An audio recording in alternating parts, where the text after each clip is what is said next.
You're watching EAC News. Thanks for joining us. Russian Medvedev says any NATO encroachment on the Crimea could lead to a World War III, as NATO boosts troops on a high alert from 40,000 to 300,000.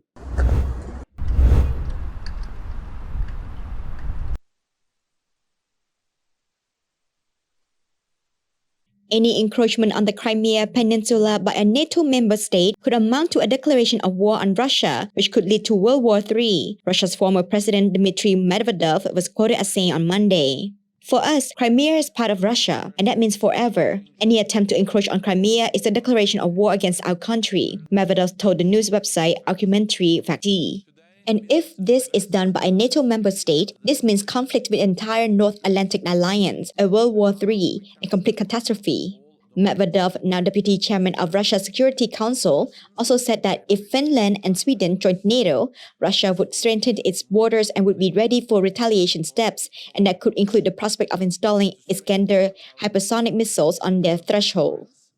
NATO will boost the number of troops on high alert by more than sevenfold to over 300,000, the Secretary General said on Monday, as allies prepare to adopt a new strategy describing Moscow as a direct threat 4 months into the Ukraine war. Russia's February invasion of Ukraine has sparked a major geopolitical shift in the West, prompting once neutral countries, Finland and Sweden, to apply to join NATO and Ukraine to secure the status of candidate to join the European Union. Russia has walked away from the partnership and the dialogue that NATO has tried to establish with Russia for many years, NATO Secretary General Jens Stoltenberg said in Brussels ahead of a NATO summit later this week in Madrid.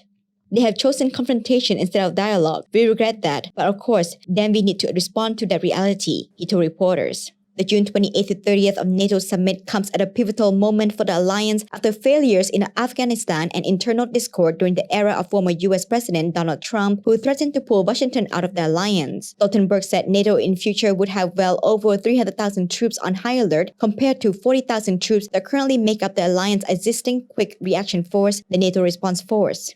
The new force model is meant to replace the NRF and provide a larger pool of high-readiness forces across domains, land, sea, air, and cyber, which will be reassigned to specific plans for the defense of allies, a NATO official said. Stoltenberg said NATO combat units on the alliance's eastern flank nearest Russia, especially the Baltic states, are to be boosted to brigade level, with thousands of pre-assigned troops on standby in countries further west like Germany as rapid reinforcements. Together, this constitutes the biggest overhaul of our collective deterrence and defense since the Cold War, he said.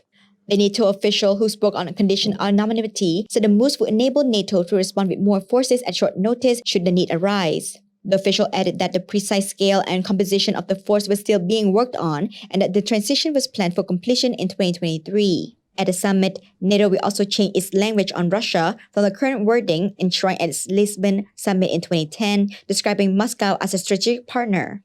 I expect the allies will state clearly that Russia poses a direct threat to our security, to our values, to the rules-based international order, Stoltenberg said.